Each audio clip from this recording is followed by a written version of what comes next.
What's going on, everybody? This is ODC, that's me, and I'm back with another action figure review. This is my review of the TRU exclusive, which stands for Toys R Us, Lightray from the Lightray and Orion 2-pack. I believe it was the New Gods 2-pack. So, this was a tough one to find, and I found him for $25. $25 on eBay. I was so happy to finally get this guy. This guy goes for crazy prices. Either he goes for $50, I've seen him for like $55. I think the lowest besides the $25, which is what I got him for, was $38. That was the lowest. I almost pulled the trigger on that one, and then I waited like a day, and then I saw this guy up there, and I snagged him right away. I think he was only up for one day. And I just happened to check it out because I've been looking for this figure for so long. And he goes for, like I said, crazy prices, anywhere, weird ranges from, like I said, $38 to $110 is what I've seen him go for. Because I understand he's rare. I don't know if he's really worth $110. I don't think any single action figure loose by themselves is worth $110. I think that's a little bit ridiculous, and by a little bit I mean a lot. So with that being said, obviously I did not get the removable mask Orion, which I probably will attempt it somewhere in the near future. He's not really that much of a top priority right now. Right now I'm just trying to get every single different character that I don't have. Then I'm probably going to go after the variants. But for now, he does look very nice. So happy to have him. I'm so glad I got him for a good price.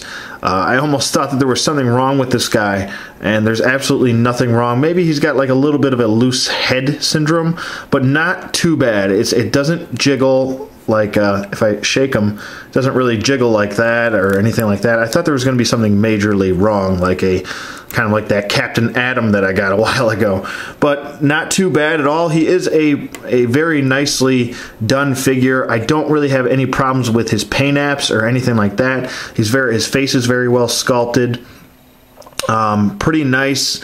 As far as his articulation goes, now his head does move side to side, and it does look up very nicely, and it does look down very nicely. So he's got a really nice smooth range of motion. Like I said, mine's a little bit loose at certain angles. Like when I push his head to the side here, it's a little bit loose, but then when I turn his head to the side here, it's not so loose. So maybe it was just maybe some sort of defect in the way the head was pegged properly, or if the peg hole is too big on one side and not so big on the other.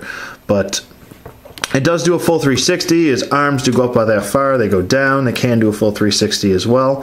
He does have a bicep swivel, single bend at the elbow, wrist rotation, an ab crunch, which works nicely, waist swivel, T-joint hips, which go out, forward, and back, upper thigh swivel, single bend at the knee, and an ankle hinge. So there you go. Pretty basic DCUC articulation, and I think we all pretty much know what the DC Universe Classics, what kind of articulation we're getting into, but I still like to go through it anyway.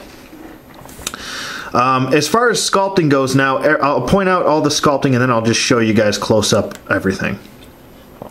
Everything that's sculpted is obviously his head. He's got this nice collar that goes around, which is sculpted as well.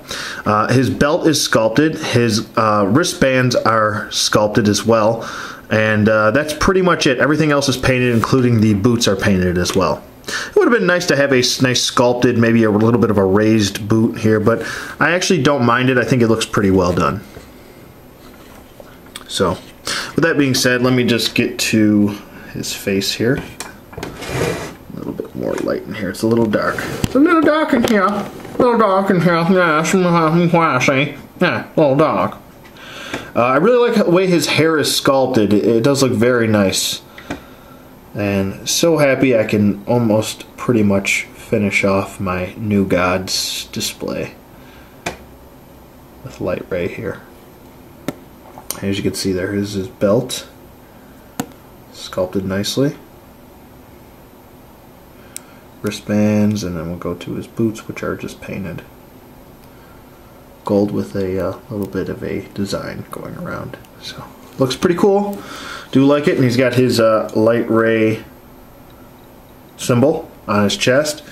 Does look very nicely done. As far as his comparisons go, I will just, if it's not, since they're right here, I'll just do, here's Supergirl. So he is in very nice scale with Supergirl. There you go. And I might as well bring in Superman here. He's a little bit taller than Superman. Now, I don't necessarily know if he is supposed to be taller than Superman, but nonetheless, I think they're in pretty good scale with each other. So there you go. So if I had to rate this figure, I would probably give him, like I said, the price might affect your rating. Now, if you spend a lot of money, you're going to be like, well, I'm not going to rate this figure that great because he's expensive and he's rare and he's hard to get a hold of. So, I mean, you know, I guess this is kind of one of those things where if you get him for a good price, then you probably might rate this figure a little bit better. But I'm just going to go from the overall look of him. I think he's very well done. He's very clean. I don't have any paint problems. Yeah, there's a little bit of a head issue there, but I can't really give him that bad of a rating because of that. I really like his face sculpt. The hair is so well done. I really like the way they did his hair. It looks really great. I'm going to stick with a 9 with this guy. I think he's a very good pickup. Like I said, don't spend a lot of money. I wouldn't even spend $50 to get this guy. I understand that he's rare, but if you just wait it out, somebody is willing to get rid of this guy for a cheaper price, like I got. So, like I said, happy hunting to all of you. Let me know what you guys think in the comments below. Thanks for watching, and I will see you guys on the flip side.